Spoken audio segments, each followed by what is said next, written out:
Hi hello ఇది Sunday morning. నేను క్షీరాబ్ది ద్వాదశి కోసం ముందే క్లీనింగ్లు అవి చేసి పెట్టుకున్నాను. సండే మార్నింగ్ ఇది ఈవినింగు. అయితే క్షీరాబ్ది ద్వాదశి అంటే లక్ష్మీదేవి అంటే తులసమ్మ, విష్ణుమూర్తి అంటే మన ఉసిరి కొమ్మ కదా. రెండు కలిపి ఈరోజు మనం క్షీరాబ్ది ద్వాదశి చేసుకుంటాం కదా. అయితే నేను దానికి విష్ణుమూర్తి లక్ష్మీదేవి ఫోటో పెట్టుకున్నాను. పసుపు వినాయకుని కూడా చేసుకున్నాను. పీట ఏర్పాటు చేసుకున్నాను. దానిపైన ఇలా ప్రమిదలు కుందులు పెట్టుకుని ఆవు నెయ్యితోటి దీపాలు వెలిగించుకుంటున్నాను. నేను నైవేద్యంగా సలివిడి వడపప్పు చేసుకున్నాను. అయితే నేను ఎప్పుడూ రౌండ్గా చేసుకుంటాను. ఒకసారి అత్తయ్య గారు ఇలాగా చేసి చూడమ్మా, నక్షత్ర దీపాలు బాగుంటుంది అంటే అప్పటి నుంచి ఇలాగ నక్షత్ర దీపాలు పెట్టుకోవడం స్టార్ట్ చేశాను. ఇవి కూడా ఎక్కువసేపు వెలుగుతాయి. ఓన్లీ బియ్యం పిండిలో కొంచెం వాటర్ కలిపి మనకి నచ్చిన షేప్ చేసుకోవడమే. ఇదిగో తులసి మొక్కలో ఉసిరి కొమ్మ పెట్టుకున్నాను.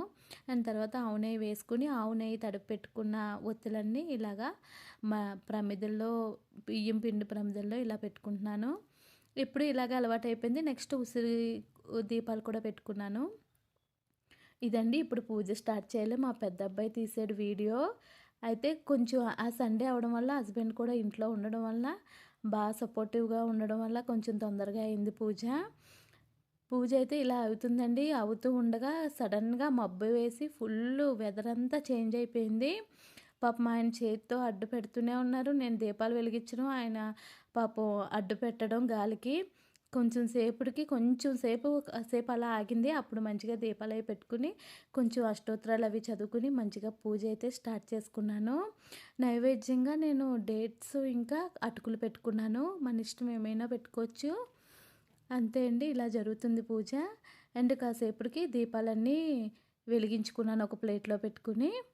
ఇలా జరిగిందండి మా పూజ. మీరందరూ ఎలా చేసుకున్నారు ద్వాదశి? అండ్ తర్వాత పూజ ఇలా కంప్లీట్ అయిన ఒక 10-20 మినిట్స్కి ఫుల్ వర్షం. తర్వాత నేను చేంజ్ చేసాను, దీపాలన్నీ తీసుకెళ్ళి ఇంట్లో పెట్టేసుకున్నాను. నేను కొంచెం తులసి అష్టోత్తరాలు చదువుకున్నాను ఇక్కడ.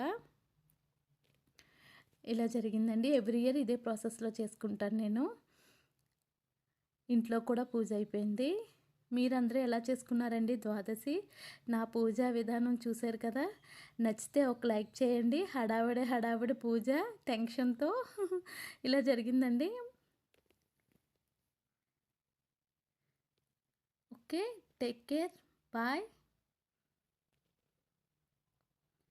అప్పటికే చినుకులు స్టార్ట్ అవుతున్నాయి. బాయ్.